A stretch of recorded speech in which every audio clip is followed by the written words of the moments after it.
Hello everyone. आज का topic है सल्तनतकालीन भू राजस्व व्यवस्था। सल्तनतकालीन भूमि व्यवस्था मुस्लिम विचारधारा और पूर्व प्रचलित देसी संस्थाओं का सम्मिश्रण था। यद्यपि औपचारिक रूप में इसका आधार बगदाद के एक काजी अबू याकूब की एक कृति किताबुल खराज ने तैयार किया। तुर्कों के आगमन के पूर्व की कृषि नीति तथा भू राजस्व पद्धति के प्रचलन के बारे में बहुत ही कम जानकारी उपलब्ध है। हमें ज्ञात होता है कि उस काल में किसानों को अनेक प्रकार के शुल्क या कर देने पड़ते थे, क्योंकि कर के लिए भागभोग कर शब्द प्रचलित है। भाग का अर्थ भू राजस्व था तथा संभवतः भोग और कर शब्द का अर्थ क्रमशः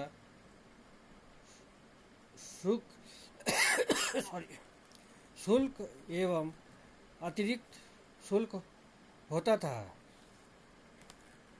परंतु फिर भी यह गणना कठिन है कि किसानों को उपज का कितना अंश विभिन्न करों के रूप में देना होता था। साथ ही हमें इस तथ्य की सूचना भी नहीं है कि विभिन्न करों की राशि में कितना अंश राजा को और कितना अंश विभिन्न मध्यस्थों को प्राप्त होता था। यद्यपि धर्मशास्त्र के अनुसार भू राजस्व की राशि कुल उत्पादन का 6वां भाग होती थी, किंतु व्यवहार में इसका उल्लंघन होता होगा तथा कुछ शासक बहुत बड़ी राशि की मांग करते थे। उदाहरण के लिए दक्षिण भारत के कुछ शासकों ने 1/3 अंश तथा कुछ विशेष परिस्थितियों में आधे अंश की मांग राजस्व के रूप में की। 13वीं सदी में तुर्क शासन की स्थापना के दौरान ग्रामीण समाज में शायद ही कोई परिवर्तन हुआ। प्रारंभिक तुर्क शासक वर्ग का क्षेत्र सीमित था। वे कोई मौलिक प्रशासनिक ढांचा को स्थापित नहीं कर पाए थे। भू राजस्व की वसूली के मामले में वे तब भी हिंदू सरदारों पर निर्भर थे। इन सरदारों पर नियंत्रण स्थापित कर ही वे भू राजस्व का एक अंश प्राप्त करते थे। सामान्य किसानों से इनका कोई प्रत्यक्ष संबंध नहीं था। हिंदू सरदार प्रचलित प्रथाओं के अनुसार ही भू राजस्व की वसूली करते थे।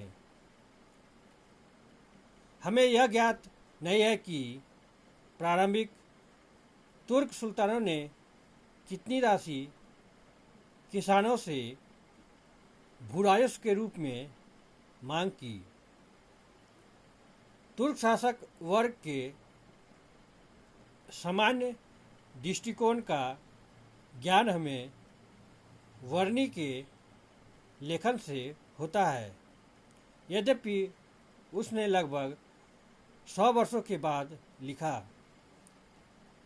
वर्णी के अनुसार बलबन ने अपने पुत्र बुगरा खां को यह सलाह दी थी कि किसानों से इतना अधिक भूराजस्व न मांगा जाए कि किसान घोर निर्धनता की स्थिति में आ जाए एवं इतना कम भी न लिया जाए कि धन की अधिकता के कारण वे विद्रोही हो जाएं। उपयुक्त तथ्य से यह ज्ञात होता है कि प्रारंभिक तुर्क शासन ने भी ग्रामीण जीवन में कोई व्यवधान उत्पन्न नहीं किया तथा पुरानी ग्रामीण भारत की पूर्ववत चलता रहा। पहली बार अलाउद्दीन खिलजी ने एक स्पष्ट भूराजस्व नीति की आधारशिला रखी। अलाउद्दीन के काल तक सल्तनत के प्रशासनिक एवं सैनिक खर्च बढ़ते जा रहे थे। भूराजस्व नीति में संशोधन और सुधार कर राजकीय आय को बढ़ाना आवश्यक प्रतीत हो रहा था। अलाउद्दीन खिलजी ने 3 चरणों में भूराजस्व सुधार की प्रक्रिया पूरा की।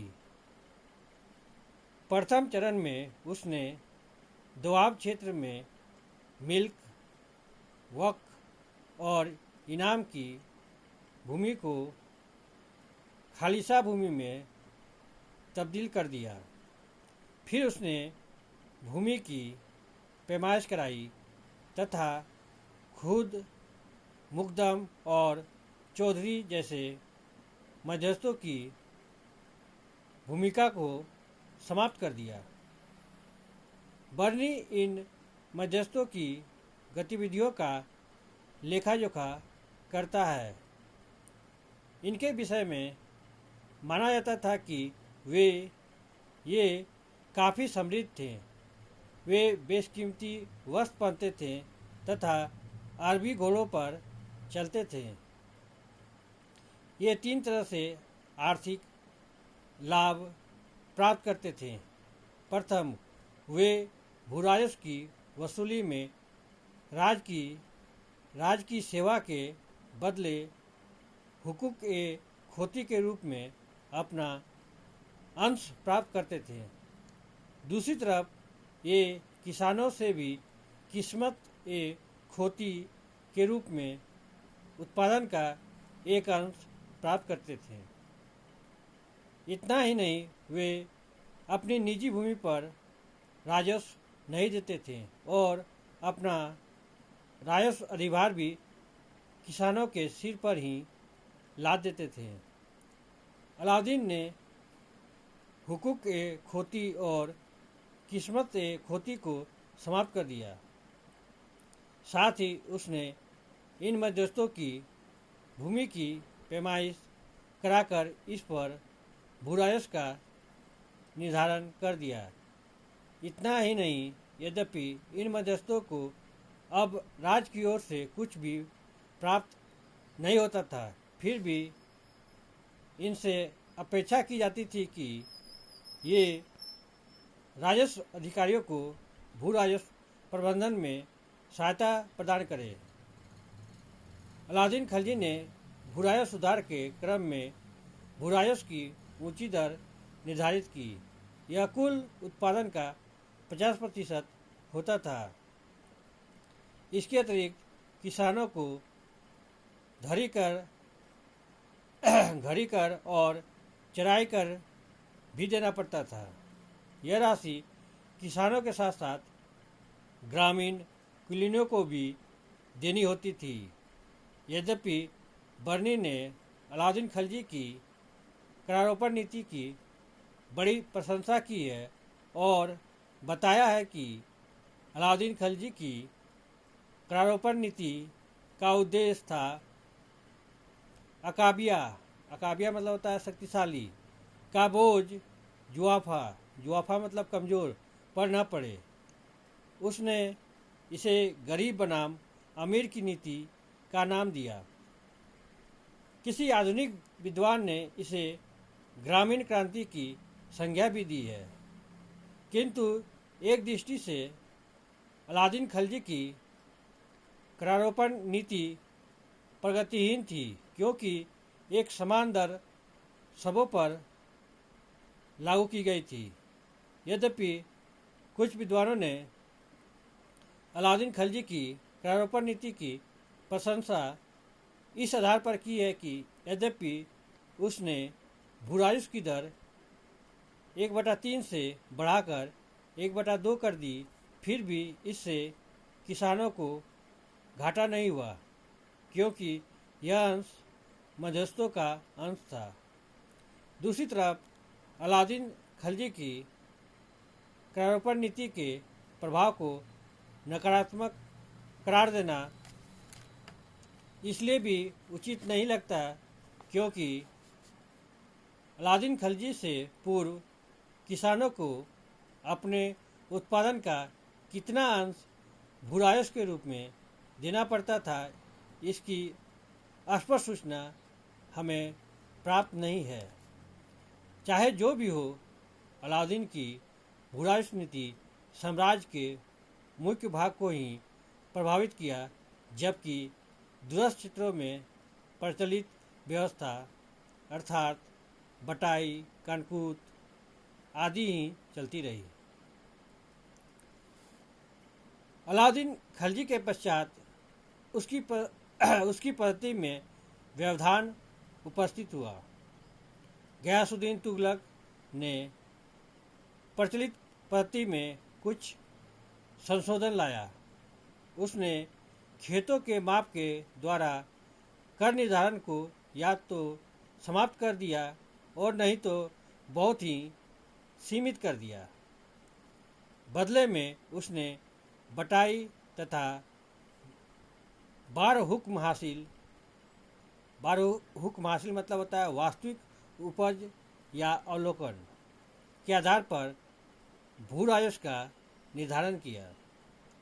इससे कृषकों को कुछ राहत मिली होगी, क्योंकि अलाउद्दीन की मसाहत पद्धति में किसानों को तब भी राजस्व देना होता था जबकि उनकी फसल नष्ट हो गई होती थी। इसके अतिरिक्त गयासुद्दीन तुगलक ने मध्यस्थों के भी कुछ अधिकार वापस कर दिए। उसने उनकी भूमि को भूराजस्व से मुक्त कर दिया और उन्हें हुकूक ए खोती का अधिकार वापस कर दिया। यद्यपि किस्मत ए खोती का अधिकार उन्हें नहीं दिया गया। मोहम्मद बिन तुगलक ने बाद से अलाउद्दीन खिलजी की नीति को ही आगे बढ़ाया, क्योंकि उसने भूमि की पैमाइश पर पुनः बल दिया और उसने ग्रामीण कुलीनों की गतिविधियों को भी नियंत्रित करने की कोशिश की। उसने भी द्वाब क्षेत्र में भूराजस्व की राशि कुल उत्पादन का 50% निर्धारित कर दी, जो अलाउद्दीन के काल से ही चली आ रही थी, किंतु बीच के कुछ शासकों ने उसे कम कर दिया। यद्यपि मोहम्मद बिन तुगलक की भूराजस्व की नीति भी ग्रामीण कुलीन वर्ग के विरुद्ध थी, किंतु इसने सामान्य किसानों को भी दुष्प्रभावित किया।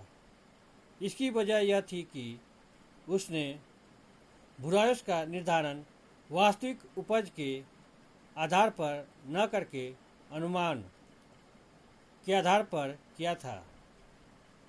उसी तरह नगद के रूप में राज्य के अंश निर्धारण में उसने वास्तविक मूल्य के आधार पर निर्धारण न करके अनुमानित मूल्य को उस समय नीखे फरमानी कहा जाता था, अनुमानित मूल्य के आधार पर किया था।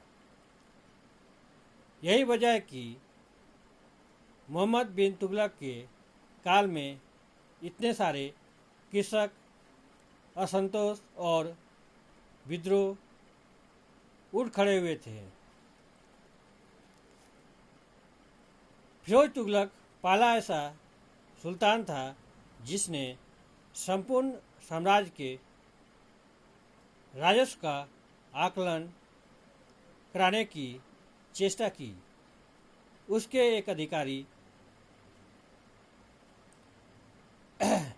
हिसामुद्दीन ने अपने सहयोगियों की सहायता से 6 वर्षों के अर्थक प्रयत्न के बाद भूराजस्व की नीति 6 करोड़ 75 लाख टन का निर्धारित की। इस तरह हम देखते हैं कि अलाउद्दीन खिलजी और उसके पश्चात के सुल्तानों का मुख्य उद्योग कृषि उत्पादन अधिशेष का अधिकतम दोहन था। उनके प्रयत्नों से महत्वपूर्ण एवं उपजाऊ क्षेत्र से सफलतापूर्वक उत्पादन अधिशेष का दोहन संभव हो सका। उसी तरह एकता प्रणाली के माध्यम से उन्होंने दूरस्थ क्षेत्रों से भूराजस्व अधिशेष को सुनिश्चित किया। इन्हीं शब्दों के साथ मैं अपने टॉपिक को यहीं विराम देता हूँ। अगर आप लोग को इस टॉपिक से संबंधित कोई भी प्रश्न पूछना हो तो आप कमेंट बॉक्स में जाके अपना प्रश्न पूछ सकते हैं। Thank you. जय हिंद।